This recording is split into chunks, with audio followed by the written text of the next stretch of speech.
بسم اللہ الرحمن الرحیم۔ السلام علیکم دوستو۔ سراقہ اعرابی کے ہاتھوں میں کسرا کے کنگن۔ عبد الرحمن بن مالک جو سراقہ رضی اللہ تعالیٰ عنہ کا برادر زادہ ہے، وہ بیان کرتا ہے کہ سراقہ رضی اللہ تعالیٰ عنہ خود سر پر لگائے نیزہ، تانے بدن پر ہتھیار سجائے، اپنی گوڑی پر ہوا سے باتیں کرتا جا رہا تھا کہ اس کی نظر حضور صلی اللہ علیہ وآلہ وسلم پر پڑ گئی۔ اس نے سمجھا کہ وہ کامیاب ہو گیا۔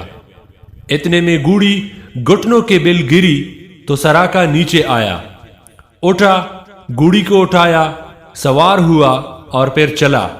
نبی کریم صلی اللہ علیہ وآلہ وسلم قرآن مجید کی تلاوت کرتی ہوئے اور مالک سے لو لگائے ہوئے بڑے چلے جاتے تھے کہ حضور صلی اللہ علیہ وآلہ وسلم کو دشمن کے قریب تر پہنچنے کی اطلاع کی گئی۔ فرمایا، الہی ہمیں اس کے شر سے بچا۔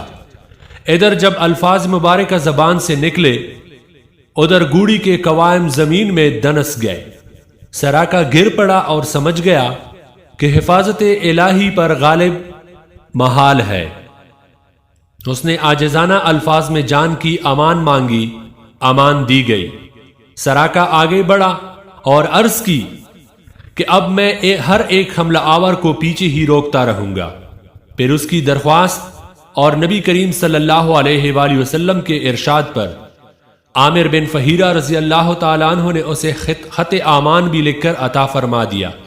سراقہ واپس ہونے لگا تو نبی کریم صلی اللہ علیہ وآلہ وسلم نے فرمایا کہ سراقہ اس وقت تیری کیا شان ہوگی جب تیرے ہاتھوں میں کسرا کے شاہی کنگن پہنائے جائیں گے۔ اللہ کی قدرت، سراقہ واقع احد کے بعد مسلمان ہو گئے۔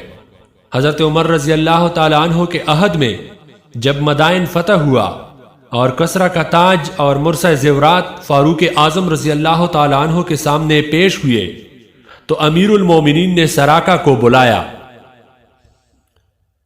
اور اس کے ہاتھوں میں سوار کسرے بھی پہنائے اور زبان سے فرمایا، اللہ اکبر، اللہ کی بڑی شان ہے کہ کسرا کے کنگن سراقہ اعرابی کے ہاتھوں میں پہنائے۔